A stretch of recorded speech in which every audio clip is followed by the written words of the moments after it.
Cinema হলে বা সিরিয়ালে অ্যাক্টর অ্যাক্ট্রেসদের কান্না দেখে তো আপনাদের চোখে জল আসে, কিন্তু এই কান্না শব্দ কি আপনাদের চোখ বা মন কোনোটাকেই সিক্ত করতে পারছে না?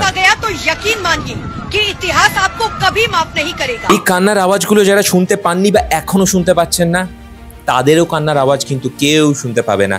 কারণ অতীতেও এমন হয়েছে, মানুষ চিরকাল কিন্তু এই পশু পাখিদের কান্নার আওয়াজকে, এদের স্নায়বিক যন্ত্রণাকে, এদের ইমোশনকে গুরুত্ব না দিয়ে যে নোংরা, যে অন্যায় করে আসছে, তার শাস্তি কিন্তু মানুষকে একদিন পেতে হবে। ঠিক এমনভাবেই মানুষ কিন্তু একটা সময় অবধি কৃষ্ণাঙ্গ মানুষদের ওপরও এরম ধরনেরই টর্চার করতো।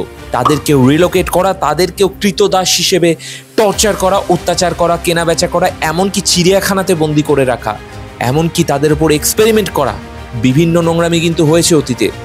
তার ফল মানুষ পেয়েছে। আজকে হয়তো মানুষ বুঝতে পারছে সেগুলো ছিল ভুল। পৃথিবী একা শুধুমাত্র মানুষের নয়, কিন্তু পৃথিবীর ব্যালেন্সটা কিন্তু শুধু মানুষের জন্যই বিগড়ে যাচ্ছে।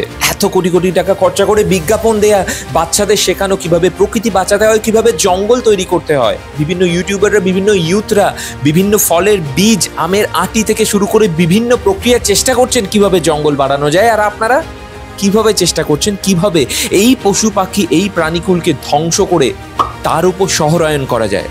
শহরায়ন দরকার হতে পারে, কিন্তু তা কখনোই এদের জীবনের মূল্যে নয়। দুদিন পর এইখানের প্রাণীগুলো যখন রাস্তায় বেরিয়ে আসবে, তখনও এদেরই দোষ হবে না। এখান থেকে যখন হাতি বেরিয়ে আসবে, বাঘ বেরিয়ে আসবে, শহরে চলাফেরা করবে, তখনও অন্যায়টা সেই পশু পাখিদের, তাদের মারার জন্য, তাদের গুলি করার জন্য আবার প্রফেশনাল শিকারীদের আপনারা পাঠাবেন। এই অবলা প্রাণীগুলোর কান্না কিন্তু ভালো করে শোনার চেষ্টা করুন, কারণ এদের হাই কিন্তু লাগে। যারা ইগনোর করছেন তারাও কিন্তু প্রত্যক্ষ বা পরোক্ষভাবে প্রকৃতিকে ধ্বংসের দিকে এগিয়ে নিয়ে যাচ্ছেন। আমরা ইন্টারনেটে বিভিন্ন জিনিস দেখি, কিন্তু সামান্য 1 মিনিট টাইমও কি আমরা প্রকৃতিকে বাঁচানোর জন্য, এদের বাঁচানোর জন্য বা দেশকে উন্নত করার জন্য, পরিবেশ রক্ষার জন্য দিতে পারি না?